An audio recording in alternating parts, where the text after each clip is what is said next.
샬롬 할렐루야. 레위기 1장 8절에서 9절이요. 아론의 자손 제사장들은 그 뜬 각과 머리와 기름을 제단 위에 불 위에 있는 나무에 버려 놓을 것이며 그 내장과 정강이를 물로 씻을 것이요. 제사장은 그 전부를 제단 위에서 불살라 번제를 드릴지니 이는 화제라.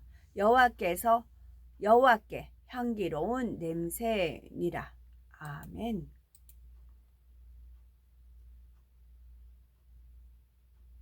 제물의 각을 뜬 부위들과 머리와 기름을 태우고 내장과 정강이는 물로 씻어 태우는 번제 절차의 영적인 의미에 대해서 살펴봅니다.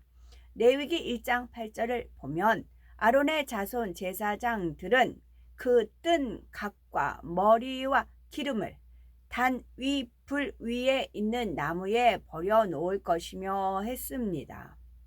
번제를 드리기 위해 각을 뜬 부위들을 순서대로 놓고 머리와 기름도 버려 놓는데 여기에는 영적인 의미가 있기 때문입니다. 먼저 머리는 무엇을 의미하는 걸까요? 제물이 되는 짐승의 머리를 불사르는 것은 우리 머릿속에서 나오는 혼의 작용, 곧 비진리의 생각을 태워버려야 한다는 것을 의미합니다. 우리의 혼적인 작용, 곧 생각하는 것이 바로 머리에서 나오며 우리가 짓는 대부분의 죄들이 머리로부터 시작되기 때문이지요. 사단의 역사를 받음으로 생각을 통해 비진리가 나오고 그것이 마음에 전달되어 행함으로 나오는 것입니다. 그러니 사람들이 생각을 통해서 얼마나 많은 죄를 짓는지요. 교만하여 남을 멸시하고 판단, 정죄하며 미워하고 시기하고 감정을 품는 등 참으로 많은 죄를 범하지요. 세상 사람들은 행함으로 죄를 범하지 않으면 죄인이라 하지 않으나 요한일서 3장 15절 그 형제를 미워하는 자마다 살인하는 자니 말씀하신 대로 하나님께서는 미움을 마음에 품은 것만으로도 죄라고 인정하시는 거지요. 예수님께서는 2000여 년 전에 이미 우리의 모든 죄를 대속해 주셨죠.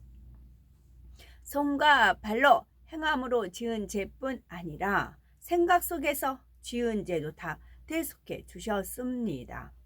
행함으로 지은 죄를 대속하시기 위해서는 손과 발에 못 박히시고 머리로 지은 죄를 대속하기 위해서는 가시 면류관을 쓰심으로 피 흘려 주신 것이지요. 이렇게 예수님을 통해 생각 속의 죄를 사함받으면 짐승의 머리를 태워서 제물로 드리지 않아도 됩니다. 짐승의 머리 대신 우리의 생각을 성령의 불에 태워 드리면 되는 것이지요. 그러면 생각을 불태워 드린다는 것은 무슨 말일까요? 사람들은 어떤 일을 하기 전에 먼저 무엇을 할지 생각해서 결정을 하죠. 그런데 하나님을 믿는 우리는 생각을 하기 전에 먼저 하나의 단계를 더 거쳐야 합니다. 곧 마음속에서부터 오는 진리의 소리를 들어야 하는 것이지요. 마음에서 들리는 진리의 소리란 바로 성령의 음성입니다. 하나님의 자녀들의 마음에는 성령이 계시므로 성령의 음성을 통해 진리를 가르치시며 우리의 삶을 항상 인도하시지요. 로마서 8장 14절 무릇 하나님의 영으로 인도함을 받는 그들은 곧 하나님의 아들이라 하였습니다. 그러니 하나님의 자녀들은 누구나 마음속에서부터 성령의 음성을 들어야 하며 이 성령의 음성을 따라 진리로 생각하고 행해야 하지요. 이렇게 마음에서 성령의 음성을 들어 생각하는 사람은 악한 생각, 비진리의 생각을 하지 않습니다. 평소에 안면에 있는 사람이 우리를 보고 인사도 하지 않고 눈길을 피하면서 다른 방향으로 가버렸다고 합시다. 이럴 때 생각을 따라 살아가는 사람은 비진리의 생각을 받아들이므로 무례한 사람이라 생각하며 불편한 감정을 갖게 됩니다.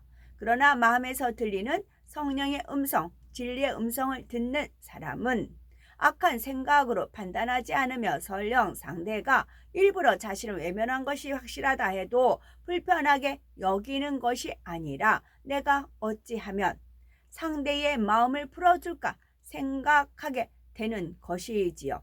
범사에 이렇게 비진리의 생각을 버리고 우리의 마음을 따라 진리의 생각을 하는 것이 바로 우리 생각을 성령의 불로 태우는 것입니다.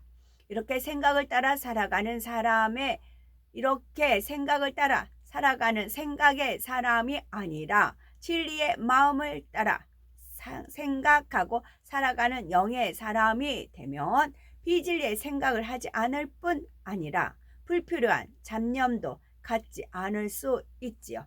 예배를 드릴 때에도 성령께서 잡념을 벗어버리고 집중하여 하나님의 말씀을 듣고 깨달아 마음에 새기도록 주관하시니 영의 사람은 아무런 잡념 없이 신령과 진정으로 예배를 드림으로 하나님께 연락되는 영적 예배를 드리게 되는 것입니다.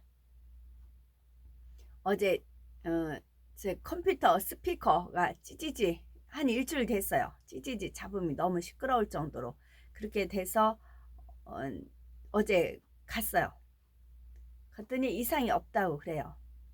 이상이 없다고 해서 근데 이상이 없다고 해서 이제 버스를 기다리려고 이제 있는데 갑자기 하늘이 확 열렸어요. 파란 하늘이 보이는 겁니다. 이제 주변에 사람도 있고 하니까 그냥 찍기만 했어요. 그랬더니 주님께서 뭔 말을 해야지 그러세요. 그래서 다시 찍었어요. 다시 찍고 이제 그러면서 이유를 댔죠. 그 컴퓨터에 스피커가 했는데 뭐 이상이 없다고 하더라. 근데 뭐 이제 그런 말을 제가 멘트를 했죠.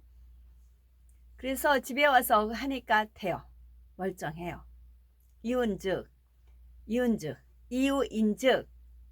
그 직원분 말도 맞고 지지지한 것도 맞고 그랬어요. 근데 제가 컴퓨터가 선을 다 뺐죠. 잭을 다 빼가지고 컴퓨터 자체만 갖고 간 겁니다. 컴퓨터 자체만 갖고 갔어요. 그리고 나서 잭을 다시 꼈어요. 그러니까 돼요. 즉 뭐냐면 전원까지는 이상이 없었어요. 그러니까 화면이 잘 나왔죠. 잭에서 문제가 있었어요. 잭을 쫙 꽂았어야 되는데 이게 이제 그러니까 헐거졌다고 해야 되나? 그래가지고 이렇게 스피커에서 잡음이 생겼더라고요. 그래서 이걸 통해서 또 깨달았죠. 우리가 전류는 통할 수 있어요. 하나님과.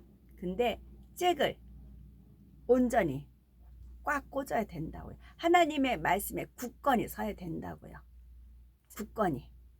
안 그러면 이렇게 흔들흔들해져요. 흔들흔들 하다 보면 잡음이 생기는 거지요. 우리가 진리의 말씀에 굳건히 서야 되는 거지요. 그래서 이것도 하나의 깨달음 주려고 이런 일이 있었구나 했지요. 그래서 문제는 잭이었구나.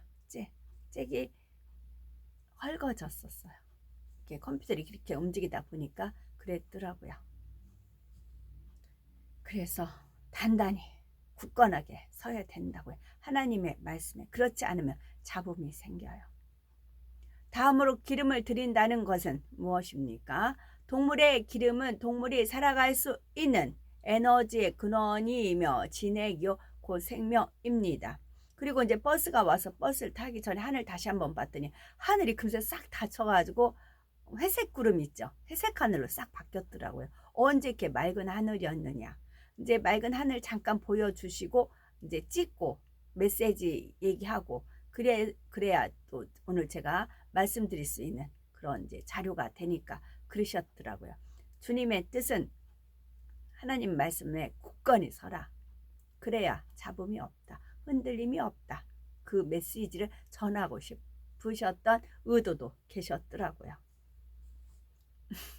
동물의 기름은 동물이 살아갈 수 있는 에너지의 근원이며 진액이요 곧 생명입니다. 예수님께서도 피와 물을 다 쏟으시기까지 우리를 위해 진액을 다하여 희생 제물이 되어 주셨지요. 이러한 예수님을 주로 믿기만 하면 이제 짐승의 기름을 제물로 드리지 않아도 되는 것입니다. 그런데 우리가 주님을 믿는다는 것은 단지 입술로만 믿습니다 고백한다고 되는 것이 아닙니다. 정녕 주님이 우리의 죄를 대속하신 것을 믿는다면 계속 죄악 가운데 살아가는 것이 아니라 하나님의 말씀으로 변화되어 거룩한 삶을 살아야 하는 것이지요. 예배하는 순간에도 우리의 진액을 다해서 곧 마음을 다하고 뜻을 다하고 정성을 다해서 예배해야 하는 것입니다. 이렇게 진액을 다해 예배하는 사람은 말씀을 들으면 머리에 쌓아 놓는 것이 아니라 말씀을 자신의 마음속에 이루어 나가지요.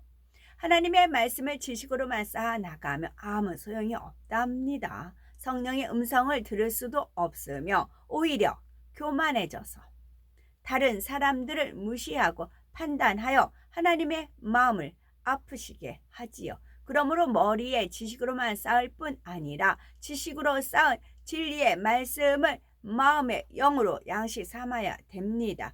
이렇게 듣고 지식으로 알게 된 것을 반드시 자신의 마음에 이루어야 그것이 생명이 되고 능력이 되며 또한 영육 간의 축복이 되는 것이지요. 그 인본주의하고 신본주의가 대표적인 예가 그거죠. 인본주의는 만약에 스피커 이제 말을 메시지 전하는 사람은 내가 하고 싶은 말을 전하는 게 아니라 청중이 듣기 좋은 청중이 좋아하는 메시지를 던져라. 이게 인본이더라고요. 내 메시지를 전하는 게 아니다. 청중이 원하는 말을 들려주는 거다. 그게 인본이더라고요. 신본은 아닙니다. 하나님 말씀을 전하는 게 설교자의 본분입니다. 청중이 좋아하는 것, 청중이 귀에 듣기에 좋은 말을 전하는 게 아니고요. 설교자는. 그래서 거짓과 참이 거기서 구분이 됩니다. 청중의 눈망울 쳐다보면서 그들의 변화에 맞게 스피커를 날리는 게 아니고요. 하나님 메시지를 전하는 겁니다. 청중에 어떻게 나오든 상관없이요. 그 말씀이 영혼을 살리는 겁니다. 말씀이 역사하는 겁니다. 말씀이 하나님이시거든요. 레위기 1장 9절 그 내장과 정갱이를 물로 씻을 것이요 제사장은 그 전부를 단 위에 불살라 번제를 삼을지니 했습니다. 제물의 다른 부위는 그냥 드렸는데 내장과 정강이 등 지저분한 것들은 먼저 물로 씻어 깨끗한 제물을 드리라는 것이지요. 제물은 드리는 사람의 생명을 대신해서 바쳐지는 것입니다. 따라서 제물의 더러움을 물로 씻는다는 것은 드리는 사람의 더러움을 씻는 것을 의미하지요. 그러면 우리가 씻어내야 할 더러운 것은 무엇일까요? 구약 시대에는 행위적으로 제물의 더러움을 씻었지만 신약 시대에는 마음의 더러움을 씻어야 합니다. 마태복음 15장에 보면 씻지 않은 손으로 음식을 먹는다 해서 예수님의 제자들을 비난하는 바리새인들과 서기관들에 대해 예수님께서 입에 들어가는 것이 사람을 더럽게 하는 것이 아니라 입에서 나오는 그것이 사람을 더럽게 하는 것이니라 말씀하신 것을 볼 수가 있지요. 입으로 들어가는 것은 배설되어 나오면 그만이지만 입에서 나오는 것은 마음에서 나오기 때문입니다. 그래서 마태복음 15장 19에서 20절에도 마음에서 나오는 것은 악한 생각과 살인과 간음과 음란과 도적질과 거짓 증거와 해방이니 이런 것들이 사람을 더럽게 하는 것이요 하였지요. 그러니 우리는 제물의 내장과 정갱이를 씻는 것처럼 마음을 물로 씻어야 합니다. 여기서 마음을 씻어낼 수 있는 물은 에베소서 5장 26절에 이는 곧 물로 씻어 말씀으로 깨끗하게 하사 거룩하게 하시고 말씀한 대로 바로 하나님의 말씀이지요. 그러면 하나님의 말씀으로 마음을 어떻게 씻어야 된다는 걸까요? 이는 인자의 살과 피를 먹고 마시는 과정과 동일합니다. 인자 곧 예수님은 하나님의 말씀이 육신을 입고 이 땅에 오신 분으로 인자의 살을 먹고 피를 마신다는 것은 하나님의 말씀을 마음의 양식 삼아 행함으로 이루어 가는 것을 말하지요. 우리가 음식을 먹고 마실 때 몸에는 영양분이 공급되고 불필요한 찌꺼기와 독성은 몸 밖으로 배설돼 나가지요. 그처럼 인자의 살과 피를 양식 삼을 때에 곧 하나님의 말씀대로 마음에 이루고 행할 때에 진리가 마음에 임하는 만큼 더러운 죄악들이 배설되고 씻기어 나가는 것입니다. 예를 들면 불같이 혈기 내던 사람이 온유하라는 말씀에 순종하기로 작정하고 기도하면 점차 온유한 사람으로 변해 갑니다. 온유하라 하신 하나님의 말씀을 양식 삼고 행하니 혈기라는 비진리는 폐선물로 배출되고 더러움이 씻어지는 것이지요. 사랑을 양식 삼고 행하면 미움이 빠져나가고 겸손을 양식 삼으며 교만이 버려지며 진실을 양식 삼으며 거짓과 간사함이 빠져나갑니다.